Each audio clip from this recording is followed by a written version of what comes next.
सारिका शकुंतला देवी के यहाँ झाड़ू पोछे का काम किया करती और उसी से उसके घर का गुजारा चलता था।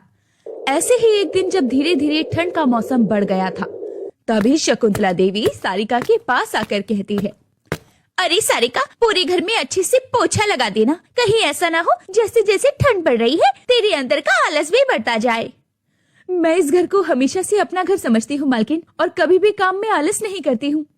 हाँ, सारी नौकरानियाँ शुरू में यही कहती है, और उसके बाद जैसे ही मालिक और मालकिन की नजर हटती है वो घर साफ करके भाग जाती है। मेरी पड़ोसन कमला के साथ भी यही हुआ।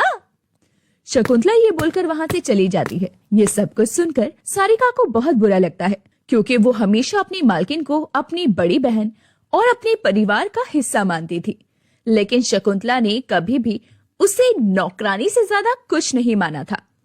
सारे काम खत्म करने के बाद जैसे ही सारिका रात को घर आती है, तभी राहुल उससे कहता है, माँ, आप मेरे लिए मूंगफली लाई हो क्या? आपको पता है सर्दियों में मूंगफली खाना कितना अच्छा लगता है और ऐसा लगता है जैसे शरीर में गर्मी आ गई। अरे राहुल, चुप हो जा। बेचारी सारिका अभी तो काम से घर आई है और तू आते ही उसे परेशान करने लगा।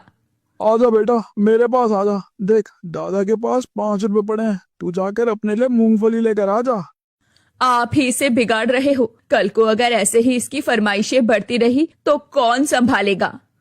क्या माँ, क्यों बेकार में गुस्सा कर रही हो? अरे बच्चा ही तो है। अपनी बेटी कविता की बात सुनकर कुंती कुछ नहीं कहती और ऐसे ही पूरा परिवार हंसी खुशी अपने दिन काट रहा था। कुछ सालों पहले सारिका के पति का देहांत हो गया था और अब घर की सारी जिम्मेदारी सारिका के ऊपर आ गई थी और वो शकुंतला के घर झाड़ू पोछा करके अपने परिवार का पालन पोषण करती थी। वहीं उसके सास ससुर कभी मटके बनाकर आस पड़ोस में बेच भी दिया करते, लेकिन आज फ्रिज के जमाने में कोई भी मटके लेने को तैयार ही नहीं था और ठंड में तो उनका काम जैसे बिल्कुल ठप पड़ा था। ऐसे ही एक दिन कविता के कॉलेज की छुट्टी थी और उसने सारिका से कहा, भाभी, आज मेरी कॉलेज की छुट्टी है, क्या मैं भी आपके साथ काम पर जा सकती हूँ? इसी बहाने मेरा भी दिन कट जाएगा और आपकी भी कुछ मदद हो जाएगी। नहीं कविता, मैं नहीं चाहती कि तुम मेरे साथ मालकिन के घर जाओ। वैसे भी तुम जवान हो और घर की जवान बेटी दूसरों के घर काम करने जाए, ये मुझे मंजूर नहीं। कल को अगर तुम्हारा रिश्ता हो जाता है और उन्हें ये पता चल गया कि तुम मेरे साथ मालकिन के घर काम करने जाती हो तो अच्छा नहीं लगेगा। भाभी, आप सुबह से शाम तक लोगों के घरों पर काम करती हो, मुझे अच्छा नहीं लगता। आप अकेले ही पूरे घर का भार संभालती हो। क्या मेरा इतना भी हक नहीं बनता कि मैं आपकी थोड़ी सी मदद भी कर दूं? और भाभी, मुझे दूसरों से कोई मतलब नहीं है, कौन हमारे बारे में क्या सोचता है। भाभी, काम कोई छोटा बड़ा थोड़ी होता है। अरे ले जा सारिका, बाहर जाएगी तो इसका भी मन लगा रहेगा। सारिका अब अपनी सास की बात सुनकर अपनी ननद को अपने साथ ले जाने को तैयार हो जाती है। कुछ ही देर में वो दोनों मालकिन शकुंतला के घर पहुंच जाते हैं। कविता को देखकर शकुंतला मुंह बनाते हुए कहती है, सारिका, तू भूल गई लगता है कि मेरा घर कोई पिकनिक स्पॉट नहीं है। तू अपने खानदान के लोगों को उठाकर ले आती है। मालकिन, मैं जानती हूँ, लेकिन आज मेरी ननद की छुट्टी थी, इसलिए सोचा इसे ले आऊं। मालकिन बिना कुछ कहे वहाँ से चली जाती है, जिसके बाद सारिका कविता को ड्राइंग रूम में बैठा देती है और घर का काम करने लगती है। थोड़ी देर में कविता की नजर हीटर पर जाती है। ठंड बहुत ज्यादा पड़ रही थी और उसने हीटर चला लिया। तभी वहाँ पर शकुंतला आ जाती है और हीटर का तार खींचकर कहती है, इस हीटर से जो बिजली का बिल आएगा उसका बिल तू भरेगी या फिर तेरी भाभी की तनख्वाह से काट लूं? तुझे इतनी भी तमीज नहीं कि किसी के घर जाने पर कोई सामान का इस्तेमाल करने से पहले पूछ लेना चाहिए। शकुंतला की बात सुनकर कविता की आंखें नम हो जाती है, पर फिर भी शकुंतला उसे सुनाना बंद नहीं करती। तभी वहाँ सारिका आती है। माफ कर दीजिए मालकिन, गलती हो गई, आगे से ऐसा कभी नहीं होगा। आगे से तो तब होगा ना जब इस घर में ये आएगी। इसे लेकर जा और दोबारा से इस घर में घुसनी नहीं चाहिए, ये समझी? कुछ देर बाद अब सारिका कविता को लेकर घर आ जाती है और ये बात अपने सास ससुर को बताती है। तभी उसका ससुर कहता है, सारिका बहू, हमने जीवन में भले ही पैसा न कमाया हो, लेकिन गरिमा और मान सम्मान हमारा भी है। भले ही हम भी गरीब है तो क्या हुआ, आज के बाद तुम उस घर में काम करने के लिए नहीं जाओगी। पर बाबा, फिर मैं क्या करूंगी? अगर मैं वहाँ नहीं जाऊंगी तो हमारे घर का खर्चा कैसे चलेगा? सब कुछ हो जाएगा बहू। अगर हम इस दुनिया में आए हैं और परमात्मा ने हमें जन्म दिया है तो हमारा पालन पोषण भी वही करेगा, लेकिन आत्म सम्मान से बढ़कर कुछ नहीं है। ऐसे ही 1-2 दिन गुजरते हैं। एक रात बहुत तेज बारिश होने लगती है। पूरे परिवार को समझ नहीं आता कि क्या करे। सभी लोग ठंड से कांप रहे थे। तभी राहुल ने कहा, माँ थोड़ी सी आग जला दो ना, बहुत ज्यादा ठंड लग रही है। सारिका ने देखा कि चूल्हा बाहर रखा था, जिस वजह से वो गीला हो गया था। तभी उसकी नजर अपने सास ससुर के टूटे हुए मटके पर गई और उसने बिना किसी देरी के उसके अंदर कुछ लकड़ी और कोयले डालकर आग जला दी।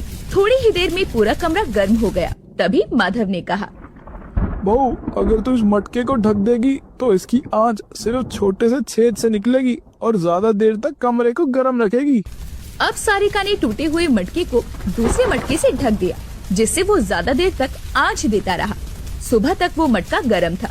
सारिका ने अगली सुबह उठकर सोचा, अगर मैं ऐसे ही मिट्टी के गर्म एसी बना दूं तो कितना अच्छा हो। इसकी बिजली भी नहीं आएगी और गरीब से गरीब परिवार को भी अपने परिवार को ठंड से बचाने का इस्तेमाल करने के लिए कुछ मिल जाएगा। इसके बाद सारिका खुद ही अपने ससुर के चाक पर बैठ गई और उसने एक मटका बनाया और जब वो आधा पक गया तो उसे बीच से काट दिया। मटका कच्चा था, इसीलिए वो एक चाकू की मदद से आराम से कट गया। ये देखकर कुंती उसके पास आई और कहने लगी, ये क्या बहू, तूने इतना अच्छा मटका बनाया और कच्चा मटका ही बीच से काट कर छेद कर दिया। और सर्दियों में मटके का कौन इस्तेमाल करता है? क्यों कर रही है ये? हम इस्तेमाल करेंगे, ये बनेगा ठंड में एक गरीब का गर्म एसी। सारिका ने उस कच्चे मटके को थोड़ा सा जब काटा तो वहाँ पर एक लोहे की जाली लगा दी और उसका ढक्कन लगा दिया। उसके अंदर रात को पूरे परिवार ने आग भर दी। अब सिर्फ उस जाली वाली जगह से गर्म हवा आ रही थी। पूरा परिवार सुकून से था। वहीं राहुल आराम से मटके के आगे बैठकर चिकनी मिट्टी से खेल रहा था, जिसे देखकर कविता को एक आइडिया आया। पिताजी, अगर हम इस मिट्टी के मटके के ढक्कन को अच्छी तरह से सील कर दें तो ये पूरी तरह गर्म हो जाएगा और इसके साथ ही घर भी गर्म होगा। ऑटो और मेरे कॉलेज के प्रोजेक्ट में भी ये काम आ सकता है। तुम बिल्कुल ठीक कह रही हो कविता बेटा। इसके बाद माधव ने चिकनी मिट्टी मटके के ढक्कन की तरफ लगाकर उसे सील कर दिया ताकि आंच सिर्फ जाली वाले रास्ते से ही निकले।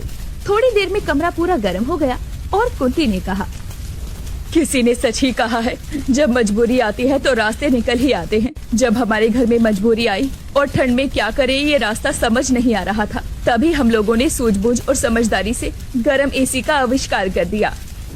मैं ये चाहती हूँ माँ जी कि ये गर्म एसी सिर्फ हमारे काम ना आए, बल्कि हर उस गरीब के घर काम आए जिन लोगों को सर्दियों में कुछ समझ नहीं आता और वो अपने परिवार को इस ठंड के प्रकोप से बचा सके।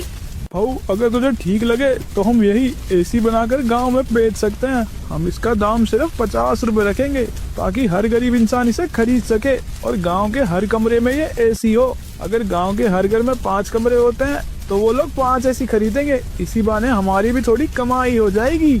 ये बात सुनकर सारिका भी खुश हो जाती है, क्योंकि उसे एक ऐसा रास्ता मिल गया था जिससे वो अपने बेटे राहुल की परवरिश कर सकती थी और अपने सास ससुर की देखभाल कर सकती थी और अपने घर का खर्चा भी चला सकती। समय गुजरता है और गुजरते समय के साथ अब सारिका ने ये ठान लिया था कि वो मिट्टी के गर्म एसी बनाएगी। उसी के साथ उसकी ननद कविता, जो कि कॉलेज में होम साइंस की स्टूडेंट थी, वो अपनी भाभी का मिट्टी का गर्म एसी स्कूल के प्रोजेक्ट में लेकर जाती है और फर्स्ट भी आती है।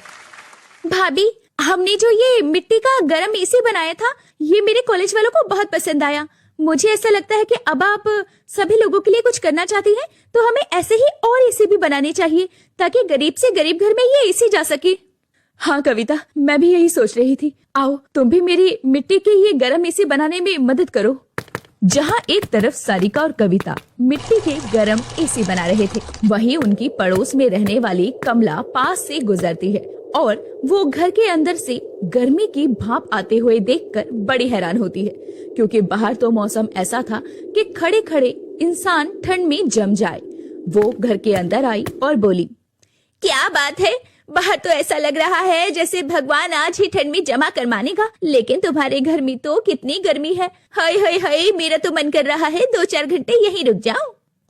अरे कमला काकी, वो बात ये है कि हम घर में मिट्टी की गर्म एसी बना रहे हैं। अब गरीब के घर में भी ठंड में गर्म एसी होगा तो उसे किसी तरह की परेशानी नहीं होगी।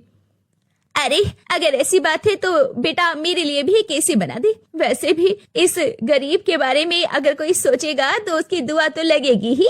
अब क्या था, वो लोग कमला को 50 रुपए में एक एसी बनाकर दे देते हैं और धीरे धीरे कमला भी आस पड़ोस में गरीब के घर गर्म एसी के बारे में बता देती है। उन लोगों के पास खुद ब खुद गरीब से गरीब परिवार चलकर एसी खरीदने के लिए आने लगता है और इसी तरह अब उस गरीब परिवार को अपना खर्चा चलाने में भी मदद मिलती है और साथ ही साथ वो गरीब लोगों का ठंड में उद्धार भी करते हैं।